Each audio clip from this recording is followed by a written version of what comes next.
Assalamu alaikum wa rahmatullahi wa barakatuhu. Alan family, it is Saturday morning now. We shifted over from Sunday. It is 11 a.m. and it is time for story time with myself, your brother Abdurrahman Bashir, and my partner in Hasanat and good deeds, Mufti Na'man Khan. Good morning and Assalamu alaikum wa rahmatullah. Wa alaikum assalam wa rahmatullahi wa barakatuh. Good morning to you as well. How are you doing, sir? Where's your cup of Joe, man? Alhamdulillah. Actually, I did my cup of Joe. Right now I'm doing are you ready for this? A ginger peach uh sparkling water. Okay. Is that your bubbly? Your famous? Yeah. I'm doing and I'm doing the not sponsored by Target, y'all, but this is what we're doing today. For our viewers who are joining us at home, children and adults, Assalamu alaikum wa rahmatullahi wa barakatuhu.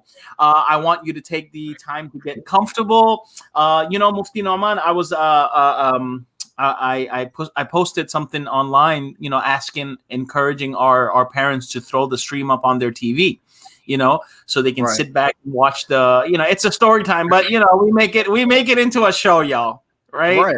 We make it into a show, and we wanted to reach out to the community and let them know that why don't you take a picture of your kids watching story time for us, inshallah, right? So we can hashtag IAA story time. Yeah, I guess so. Yeah. And guess what? I wanted to open up the floor to, perhaps next week or moving forward, have one of our younger audience members join us for a reading. Right. What you think about that? I think that would be awesome. Because we have a bunch of people that have personally reached out to me, at least, that they actually watch it as a family. So that's why your idea of the TV, I think it's dope. I think it's fantastic. Yeah. And it would be awesome to welcome one of those families.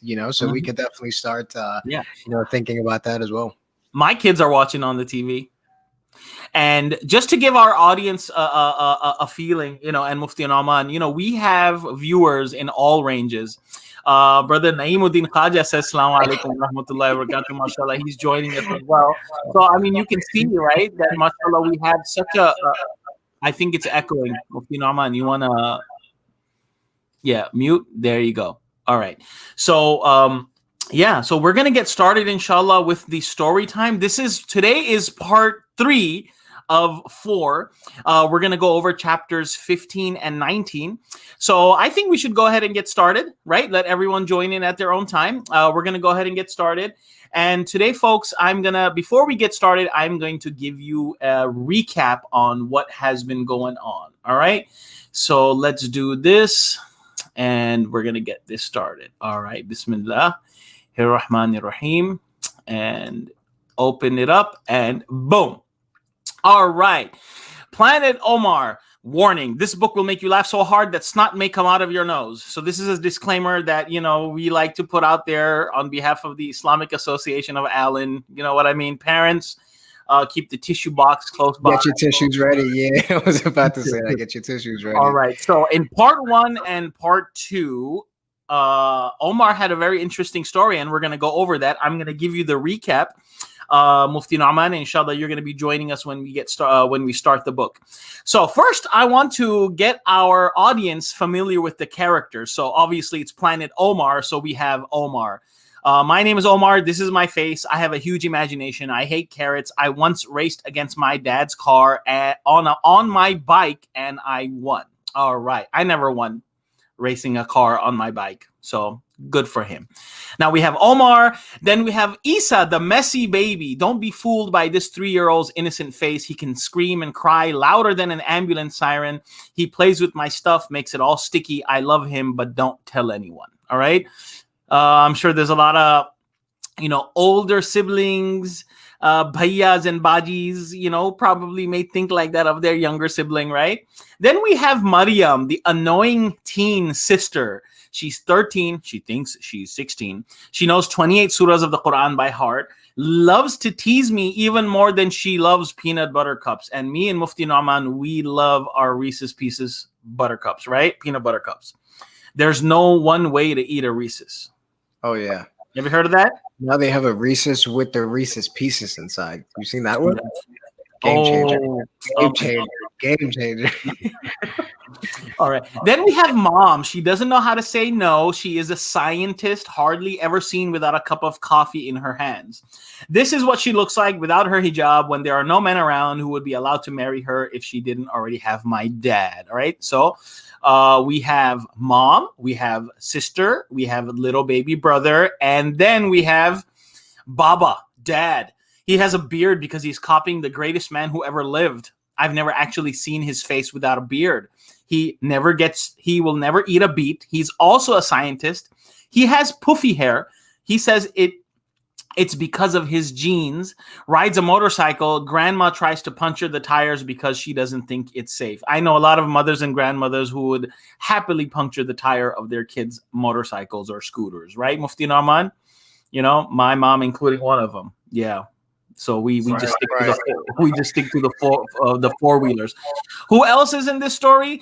We have the imaginary dragon that Omar summons up whenever he's in need.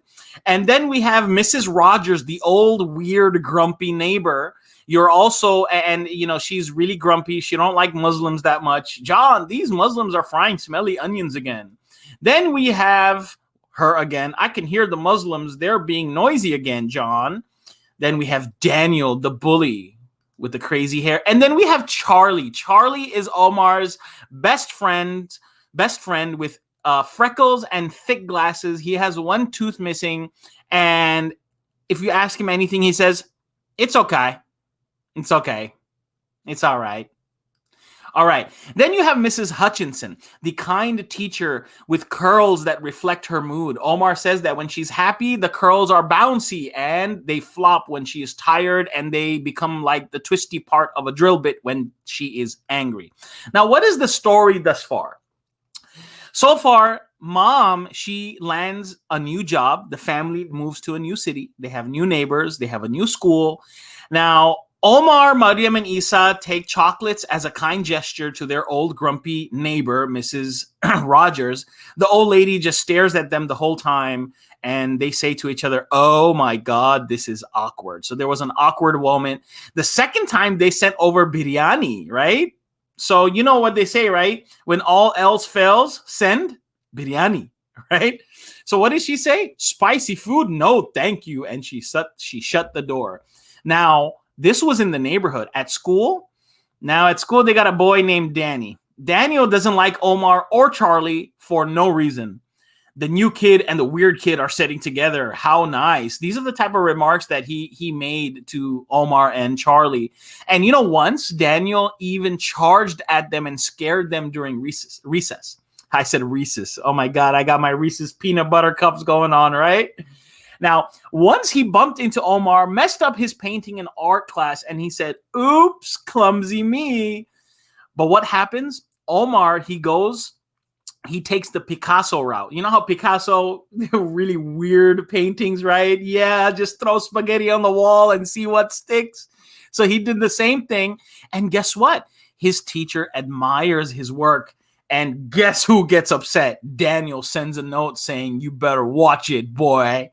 All right. So that was the first part. So there's tensions between Danny and Omar. The old grumpy lady next door is still old and grumpy, right? She ain't getting any younger, but she's getting a little happier. We're going to learn that today. Part 2. What happens in part 2, folks? So in part 2, now Omar sends his, well, what did I skip over here? Okay. So Omar's parents allow Charlie to come and visit. All right. And as Charlie visits, they play soccer in the backyard. As they are playing soccer, the old grumpy Miss Rogers starts to be her grumpy old self again. And then she calls her son John. I can hear the Muslims. They're being noisy again. Right now, back at school, Daniel, the bully, he sprinkled sand into Omar's sandwich at lunchtime. And guess what Omar said? Thanks, Daniel. Now I truly have a sandwich. Now, Omar laughs. He makes this corny remark, and everyone starts laughing at his joke. And then Daniel gets angry, and then he charges at Omar. But as soon as Omar sees Daniel rushing at him, he was quick to move out of his way. Daniel ends up banging his head on the chair. Everyone laughs. He gets in big fat trouble with the teacher. And then he starts to be rude, and he calls Daniel's mom a witch and told him that he's going to kick him out of the country. Oh my God. Talk about a crazy classmate, right? Now, this was what going on at home. This was going on at school. What was going on at home? Omar needed batteries for his game controller. So Mufti Narman, what is the best option to take the batteries out of the TV remote? That's the quickest fix for any battery problem. Dad goes nuts, and then Mariam rats Omar out, right? She's a snitch. Yeah. So she threw Omar under the bus. Now, they went on a road trip. Their SUV is named Peanut, okay? They all go to Manchester. So this story is based in the United Kingdom. Isa, the little baby, he almost pees in the car. And Omar has 5 bars of chocolate with his 12-year-old cousin before they go to sleep. And the cousin's name is Reza. Now, back home, when they get back home, they hear an ambulance come next door. Omar's mom goes to help Mrs. Rogers. She holds her hand all the way to the hospital. Now her attitude changes. Now she calls John. Hey, John, my lovely neighbors helped me, John. They're such good people, you know. All right. Now, what happens next? Ramadan comes around. Omar is still too young, and he wasn't allowed to fast during the school days. Now, Omar's teacher knew it was Ramadan, and she was very kind to Omar, saying that, hey, Omar, you know what? If you ever need to be excused from PE, I will go ahead and let you, I will excuse you. So all of this kindness, oh my God, Daniel couldn't handle this. And then when break time came around, he went up to Omar and said, "It teacher's pet," and smudged up all of his chalk drawings, which brings us to part 3. Okay, now before we get started, I just wanted to share with our audience. Let's see, someone who, I'll work on that. I'll work on sharing pictures of what's going on, inshallah, with whatchamacallit, while you're reading, inshallah. Okay, so let's get this out of the way. Part 3. Okay. Next. That evening, Mrs. Rogers came over for the first iftar, which is the food you eat when you break your fast at sunset. Her wrist still wasn't all better yet, and Mom and Dad had been sending dinner over to her so that she didn't have to cook for herself. But this was the first time she actually came out to eat at our house, at our table. She watched everything we did quietly, with a smile in her eyes. She kept on saying, "I see," and nodding her head.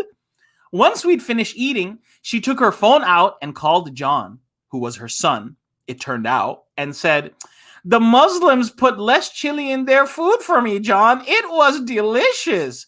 We all grinned because being called the Muslims was a bit of a fun joke for all of us now. As the week went on, I noticed that everyone was getting used to not eating when the sun was out, and actually eating a bit too much when the sun went down. I know how that is, right, Mufti? Yeah, we all know that. We make up, Muslims, we sure make up for all the hunger in the day after sunset. Yeah. Especially all the resolutions we make to lose weight. Yeah, I'm going to lose 20 pounds, and you end up gaining 15. Yeah, wow. Yeah, so, not too bad, right? Now, normally, Mariam and I eat about the same amount, but now she was eating like a bear who hadn't had any food for the whole time and had been hibernating, right? At first, I was worried that she would eat all of the yummy samosas. Oh my God, samosas that's it. Everyone forgets about the sunnah of breaking your fast with a date when the samosa comes around. Oh man. I don't care if it's the house, even at the Allen Masjid, man. If there's, they give you the khajur, and then they'll be like that big fat potato and what is it? Potato and peas stuffed samosa. Yeah. And that's it, man. The khajurs, they're like, oh well, right? It's amazing. It's amazing. They're called dates when they get ditched at the first sign of samosas. All right. So if I wasn't quick enough, she would eat all the samosas. But then I figured out that while she was busy munching, I could talk loads about my video games and she wouldn't tell me to shut up like she normally does. Mrs. Rogers came over for the iftar every day. She told me she liked the samosas best of all. By the time we got to Thursday, everyone was a little bit less patient, probably because they were hungry.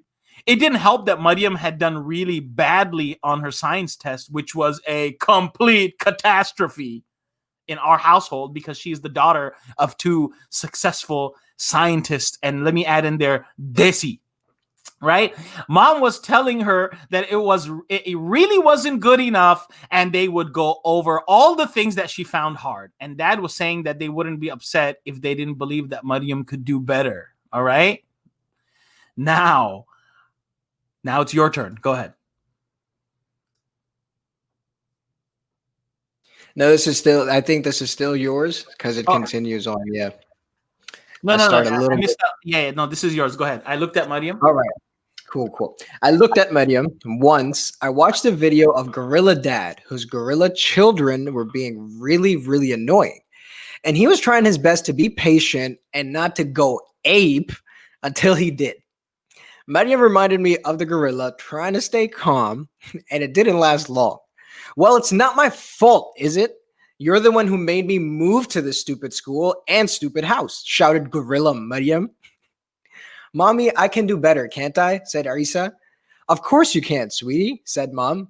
For this, Mariam pinched Isa as she stormed out the room. Mom was a bit flustered and didn't seem to notice, but I kept quiet about it because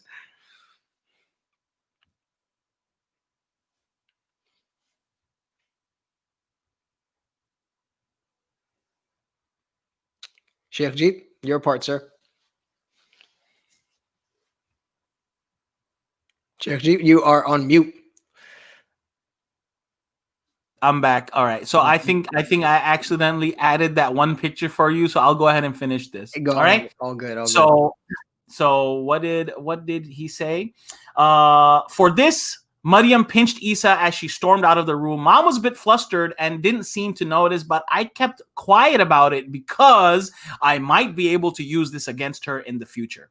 Mom said I was sitting around doing nothing, so I should go and set the table for iftar and take the stones out of the middle of the dates and put nuts instead. I wondered why they were called stones, and I imagined what would happen if there were real stones in dates and somebody tried to eat one, thinking it had a nut in it. If they didn't smash their teeth doing that and managed to swallow it instead, would it stay in their tummies forever? Or would they poop it out? Just as I had finished setting the table, Dad came into the room.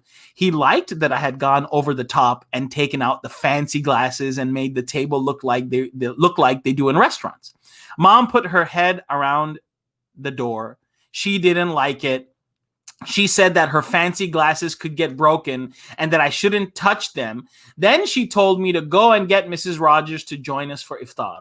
Mrs. Rogers brought a box of chocolates with her. It was only 12 steps from her front door to ours, which takes me about 12 seconds to walk across. It takes Mrs. Rogers 60 seconds. I timed it. That doesn't sound like a lot, but it's really slow. It's really slow when you're doing it with her. While we walked, I had my eye on the chocolates. How could I make sure that Mariam didn't steal all the best ones? Mrs. Rogers knew the iftar routine now. When there were only 10 minutes left till the fast opened, she said, "Put the Islam channel on or we'll miss the nice song that tells us when the fast opens." We all tried not to look at each other and tried not to laugh. That's called the adhan. Make sure you get the dal right, Mrs. Rogers. Adhan, not azan. It's called the adhan, Mrs. Rogers, said Dad. It's the call to prayer. Oh, well, whatever it's called, it's very nice, dear, said Mrs. Rogers. Mrs. Rogers did the countdown and everyone popped the date into their mouths when the fast opened, except me. I popped the chocolate from the box that Mrs. Rogers had brought into my mouth. because my mouth had been waiting for them, and because my mouth likes chocolates very much. But instead of being very happy, my mouth was confused. There was a weird taste with the chocolate taste. I didn't like it. Yuck, I said. Oh, is it an alcohol one? Said Mariam. Whoa, what? We're not allowed alcohol, not even the adults. And I had never had it before. I quickly jumped up to spit it out, and rinse my mouth. Am I going to be drunk now? I asked. Apparently, this was totally hilarious because you have to have a lot more alcohol than that to get drunk. Mrs. Rogers explained to me after she finished laughing for 10 minutes straight. That's why, folks, always check the ingredients. Always. Right, Mufti? Right. Always. All the time. All the time. Man, listen, if it, there's a rule that some people go by. If it ain't pink, it ain't pork. That don't work. Yeah, pork and alcohol can be of all different shapes and sizes, textures, and tastes. So always read the ingredients. Right? Absolutely. Go ahead. All right. So when Friday evening finally came around, I was very excited. I had somehow made it to the weekend without getting my bones broken by Daniel, and I was going to be fasting the next day, which meant I was one step closer to my Ferrari. All right, we got the Ferrari coming. I knew I had to wake up at 2 o'clock in the morning to eat before sunrise. That's basically the middle of the night. At first, I couldn't even sleep because I was too excited about getting up when I normally wouldn't be allowed to. But the next thing I knew, Mariam was waking me up saying, "Get up, brat face," and poking me in the ribs with long fingers, and for some weird reason, blowing on my face, complete with added bits of spit.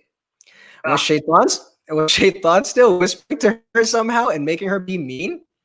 It took me a moment to remember why I wasn't supposed to be asleep, but then I jumped out of bed. Midnight feast! I whizzed out of bed. Oops, sorry. Yeah, I think it went. Do you want to pull it back real quick? Yeah. Before I continue? Sorry about that, So now we see in the story how Omar is basically, he's excited to fast, right? And then his sister, the way that she woke him up wasn't probably the most nicest way to wake him up. But when you're excited for something, like you have the first day of school, or you're going somewhere, right? Or you have a fun trip the next day, or whatever the case is, if you have something exciting, you really can't sleep. So that's what's happening in the story right now, where he's so excited that he's fasting tomorrow, that sometimes you just so excited you can't sleep, like you're still thinking about it. Even when you're sleeping, it's like you're somehow still thinking about it. So that's where we're at with the story. Yeah, we got it right here. 1 second. That's it. All right. Sorry about that. It kind of. Oh no, you are good. You are good. Yeah, there you go. There you go. We back online. Right. My bad. Midnight feast. I whizzed down the stairs and I jumped onto my seat at the table in the kitchen. And it's gone again. Oh, there it is. You're good, okay. Good. All right, cool.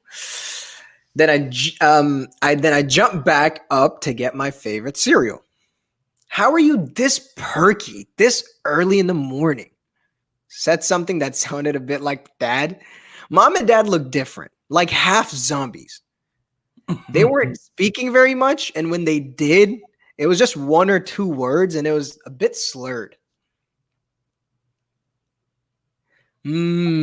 Eggs? Usually said as, "Would you like some eggs?" Hot. Usually said as, "Be careful, it's hot." They were also moving a lot slower than normal. I imagined it was because the whole room was filled with thick zombie slime, and they were wading through it in slow motion. Adults are funny.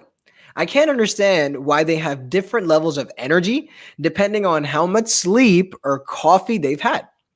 I'm basically the same all the time. I think Maryam is on her way to being an adult because she was at least a quarter zombie while we were eating suhoor. I had some cereal and was forced to have some egg and porridge too, with hazelnut spread, obviously. Then we all went back to bed. When I woke up on Saturday morning, I had to remember not to eat breakfast and not to drink or eat anything. I was doing totally fine about till noon when my tummy started to rumble a bit. I ignored it and tried to distract myself by building a Lego Triceratops, and it worked because the tummy rumbling went away. And by the time Dad announced that we had to go into the peanut to go to the supermarket, I had forgotten all about hunger.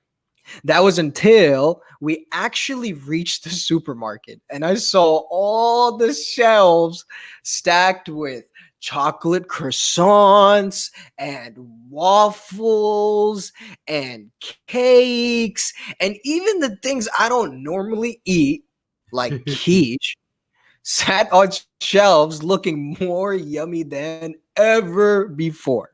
My tummy growled like H2O. My insides suddenly ached and my legs pretended to be noodles. On the drive back, I asked Dad if I could break my fast. He said that I could because I was just a kid. And at least I had tried. He said there was a reason why Allah said that kids don't have to fast. Their bodies aren't like adult bodies. But are you sure that Allah won't be mind? I asked. He said, of course Allah won't mind, and that Allah would just be happy that I wanted to try in the first place. You can always try again next week if you like. That made me so happy, and I took a chocolate croissant out of the bag, and I took a big bite. Yeah, he didn't wait. He's like, yeah, I got the straight to business, bro. Straight to business. He said, Dad, you sure? Dad, you sure? All right, cool. That's all I needed. That's it. He got the fatwa from Daddy. That's it. That's all he needed. All right. Now, go ahead. Last page. Just for the record, I did try again next weekend, and I kept a whole fast. I've been looking forward to my Ferrari ever since. Wow. Now, I just wanted to take an opportunity. We have you ever seen yourself on TV? See myself on TV? Yeah. Well, someone else is watching, right? Nice. Mashallah. I want to give a shout out, but I don't have the name. Maybe they can add in the comment section. But we see right here, and look at that. Someone's having. I think there's the rotis left. Can't have the roti left over, man. You gotta finish the. No, but it looks like whatever the roti was being ate with, that's gone though. Yeah, you know what I'm saying? So yeah, whatever that was, that was probably really good, you know. Yeah, it was probably really good that you got roti left over and the boti. Yeah. Whatever the other stuff was though, the salah and the egg, whatever that's gone. Yeah, mashallah. So we're gonna go ahead and continue right now with our story for our folks. So those of us who are watching, please care to share a picture of your family or your children enjoying the story time. Chapter 17. We'd been living in our new house for, I think we got an echo going on over here, right? All right. We'd been living in our new house for 7 whole weeks. That doesn't sound like a lot, but it was weird. My bedroom really felt like the bedroom now. Even though when I shut my eyes, I could still remember exactly how my old room looked, with the stickers on the dresser that were peeling off and the glow-in-the-dark stars on the ceiling that Dad helped me put up when I was younger, and Isa's teddies all over the floor. I didn't feel like I wanted to move back. I liked pretty much everything about where we lived now. Everything except, can you guess? Daniel, obviously. Nobody else seemed to have a problem with me, but Daniel kept ruining everything. Most of our class hung out together on the playground, and though Charlie was my best friend, we often played soccer with Philip, Jaden, and Jessica. Once or twice, the girls at the table next to ours asked for my help in science, even Sarah, who is smart at everything. I'll give an example of how Daniel made me feel miserable about a million pointless things. One Wednesday afternoon time, Mrs. Hutchinson asked a question. It was the type of question that teachers ask when they know that the kids won't know the answer, but they ask it anyways just to see. She asked, "What is dana?" Mufti Nauman, what is dana? Is that dana? Are you with me? What is dana? Where are you at exactly? Yeah. What is D? Oh, what? Sorry, man. DNA? I buffered that a little late. Yeah, I got you. I'm with you. It's okay. We got a time delay with Mufti. It's okay, man. You know, I was doing it at the same pace of the kids that are watching. You know, so they probably picked it up with me. You know. Yeah, exactly. So, what is DNA? The class was blank.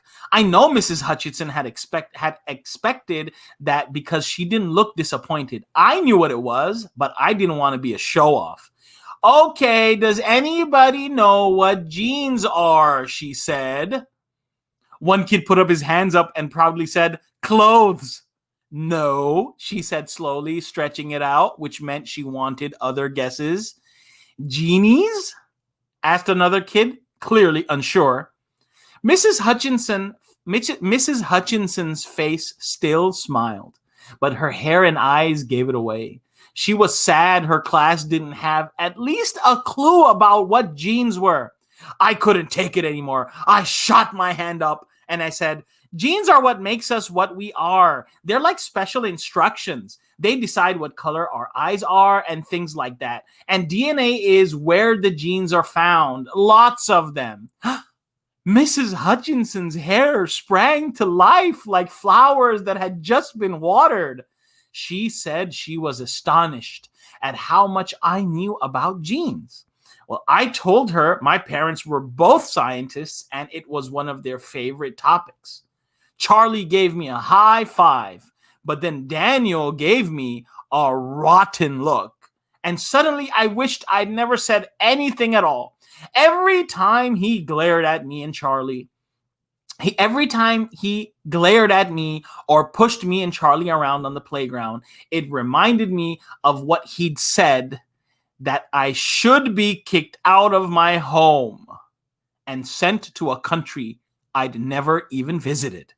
I didn't think he could be right, but if he wasn't, then why would Raza believe it was going to happen too?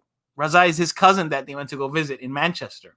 At Holmes, things were just as normal. Everyone was settled into the Ramadan routine and started to plan for Eid, which was just around the corner. We have 2 Eids in the year, and they are the 2 best days of the year for me. There's Eid al-Fitr, which was the Eid coming up, the one that is for celebrating that we fasted for a whole month and earned lots of reward points.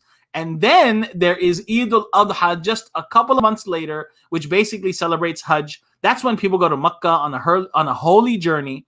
We have to sacrifice a sheep or something on that Eid, like Prophet Ibrahim alayhi salam did. But obviously, if you don't have a farm, you can't do it yourself. If I had to choose my favorite Eid, it is the first one, because that's when I seem to get a whole lot more presents. Maybe by the second one, everyone's money has run out or something. I usually drop lots of hints to my parents about what presents to get me. Please, can I have an Xbox One, please? Okay, maybe it's not hinting.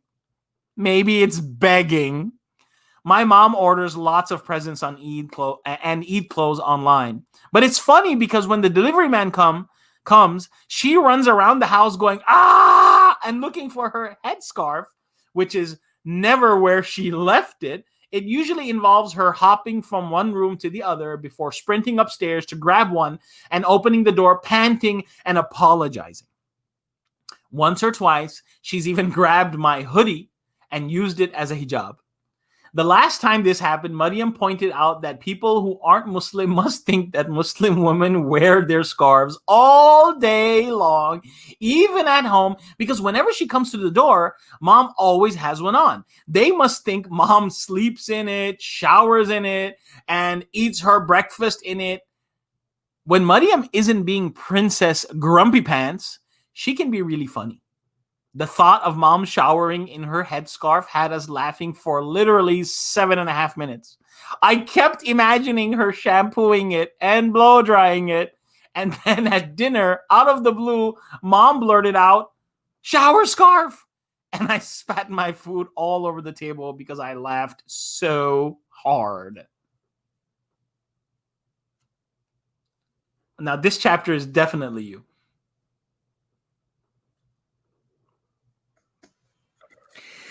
Have you ever been on a school trip but never quite made it to where you were supposed to be going? If you haven't, you're lucky. Me, I seem to be a magnet for trouble. My class was supposed to be going to the Science Museum. My parents were obviously extremely excited about this. The Science Museum had a new section called the Wonder Lab, which mom and dad took us to see as soon as it opened. But it was super cool, so I didn't mind going again, especially because they have these slides made out of all different types of material to teach you about friction, and one of them is really fast. So fast, I almost peed myself laughing the first time I went on it. We were put into groups of 6 for the trip. A teaching assistant or a parent was in charge of each group. I could tell Mrs. Hutchinson was stressed that morning because some curls from her hair were looking pretty and in place, and others were sticking out in funny directions, completely ignoring gravity. I listened as she read out names for the groups. Oh, there you go. My heart was thudding in my chest. I had my fingers crossed under the table because I really didn't want to be in Daniel's group. I knew I wasn't supposed to believe in fingers crossing, but I was trying anything. It was only later that I realized I didn't even ask Allah not to put me in Daniel's group. My mom said that if I had, Allah might have put me in a different group.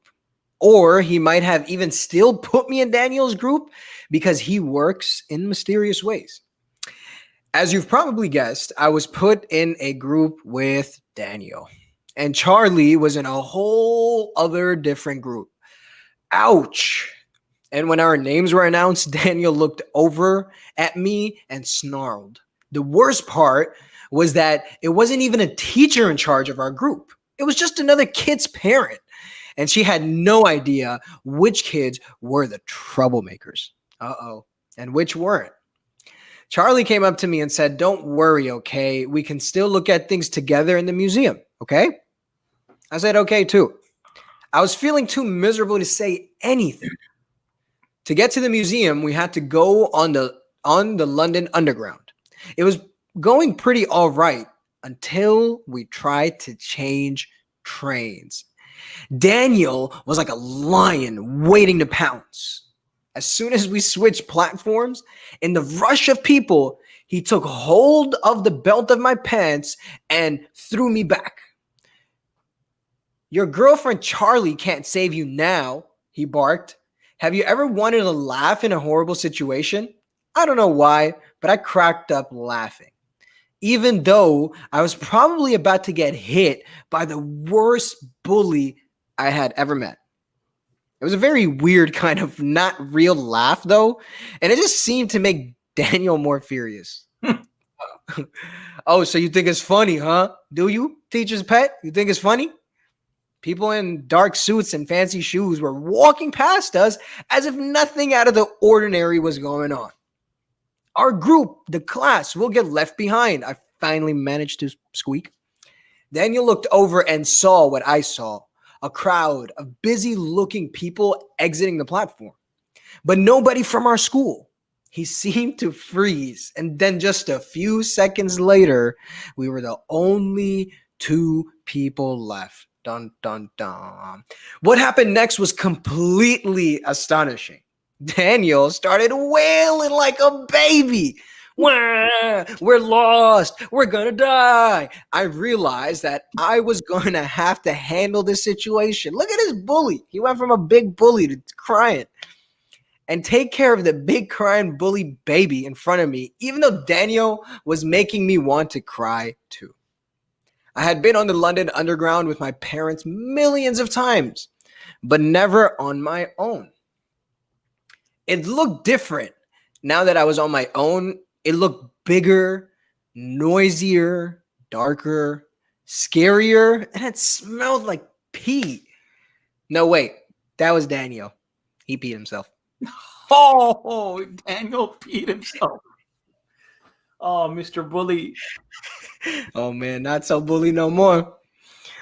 I know we should have tried to find somebody who worked at the station to help, but my thinking wasn't very straight at the time. It was kind of wobbly. And I was getting like a gazillion different ideas of what to do every second. That's a very noisy head. And don't forget, Daniel was still crying and smelled really bad. A train rumbled onto the platform from the tunnel, and my instinct was to jump on. Instincts are funny. You hear about them with animals, like when sea turtles hatch and move toward the ocean without anybody telling them which way to go. Or when baby kangaroos jump into their mommy kangaroo's pouch when they're born. I felt myself wanting to jump onto the train, although nobody had told me it was the right way to go. He just wanted to jump on. He thought it was the right thing to do. I took Daniel's hand, trying very hard not to think about when he just picked his nose. Nasty, right? Especially I'm OCD, so that's I super nasty. So, but earlier, and I stepped on. It was South Kensington Station we were supposed to be going to. I remembered Mrs. Hutchinson saying so, and I remembered that when I went to the museum with Mom and Dad.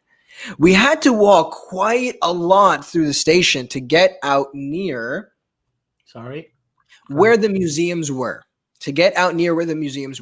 Daniel and I found seats on the train.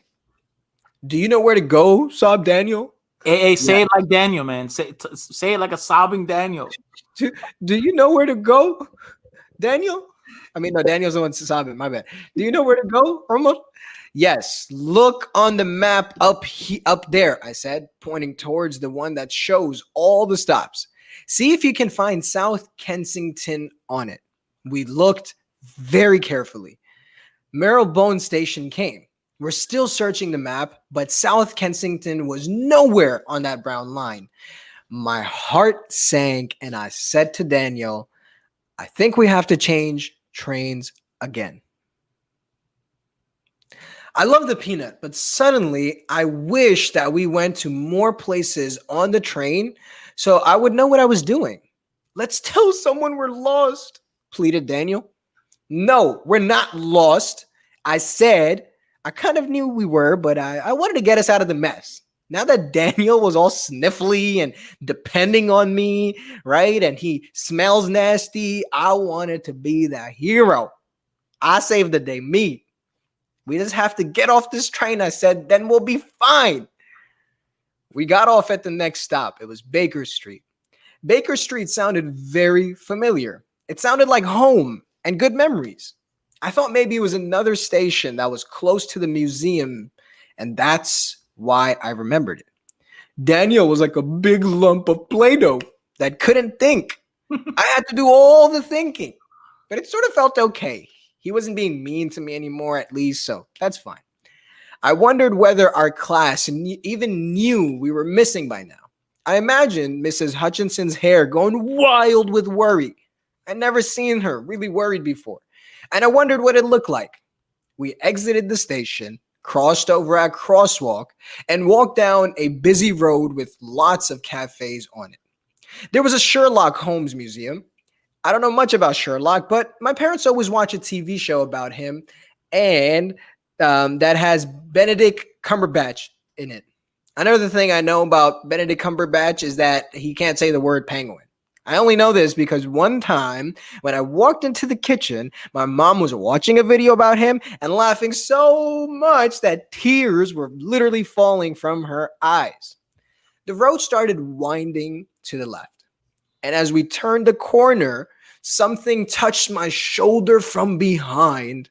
I swung my head around, and what made me scream like a hyena who was about to be eaten by a bigger, scarier creature for dinner. All right. So, folks, we're going to park the story of Omar. We learned today that Mrs. Rogers finally came around, right? Mrs. Rogers finally came around, and now Mr. Daniel, the bully, he is walking around lost with Omar in a train station, with soiled pants. Right? With soiled pants. I was waiting for you to take a sip. I was waiting. Some of these tough guys, man.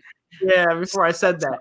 Now, we are going to stop it and park it right here. But audience, before you get going, last week we shared with you all to show us how your first day of school was like. And we have some pictures in that I would like to share. Pictures in of people on their first day of school. All right. So we have over here, let me see. There you go. My first day of school, KG. Nice. And the teacher's name is Mrs. Am I reading Arend? All right. Since it's such a small, and this is Yusuf. Look at that. Yusuf already for school and whatnot. All right. Oh, Bismillah. Yes. Before we do anything, we say Bismillah. So this girl over here, she is starting her school year in the name of Allah. All right. We have over here a school. This picture is all the way from Frisco. Right? Where right here, right? Thank you, Anderson Elementary, for giving kids an opportunity to visit the school just outside with social distancing on the first day of school.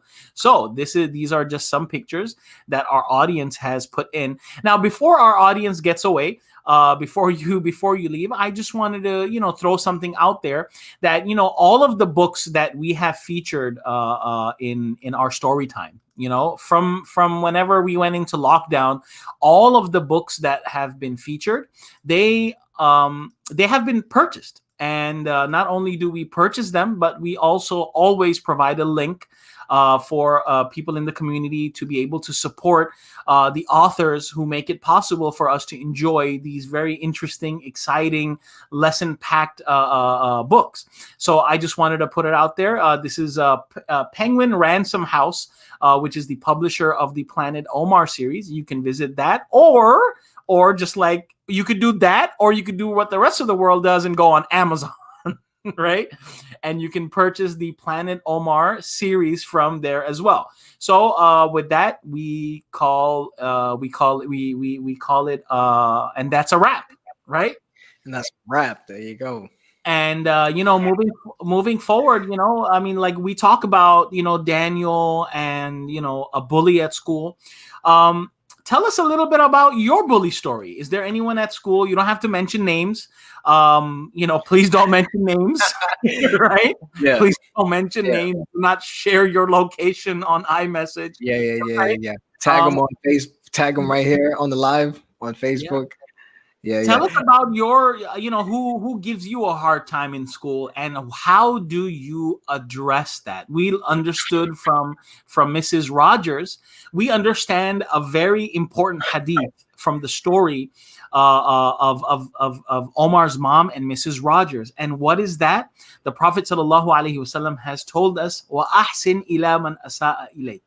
Be good to those who are indifferent to you. Be good to those who are bad with you, who are rude with you.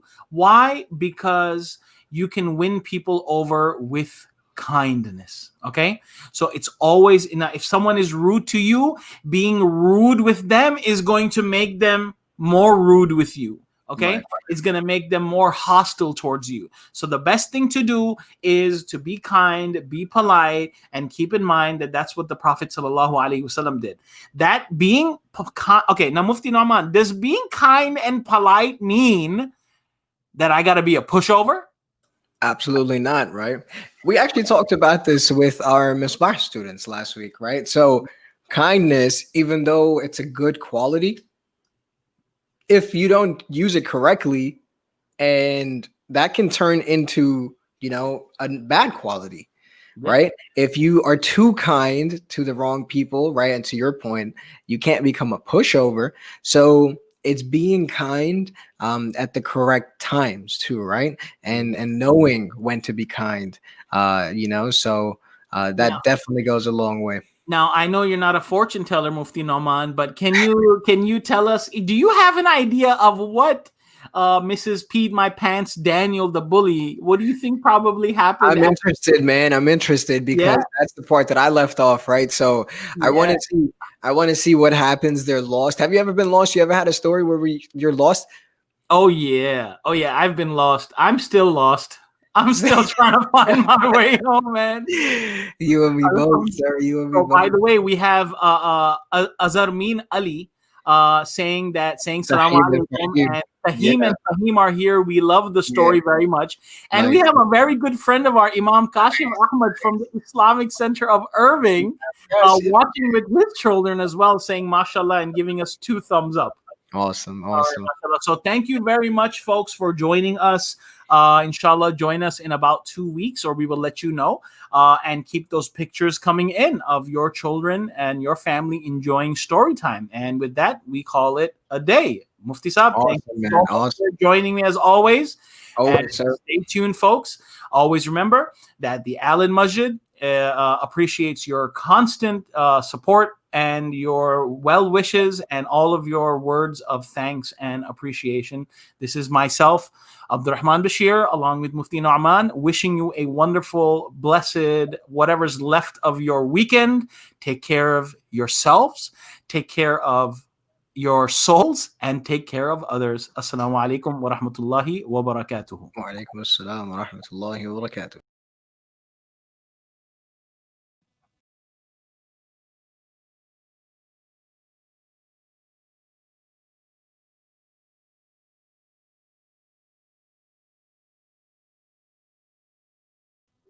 Omar and Hamuda, we got your shout out too.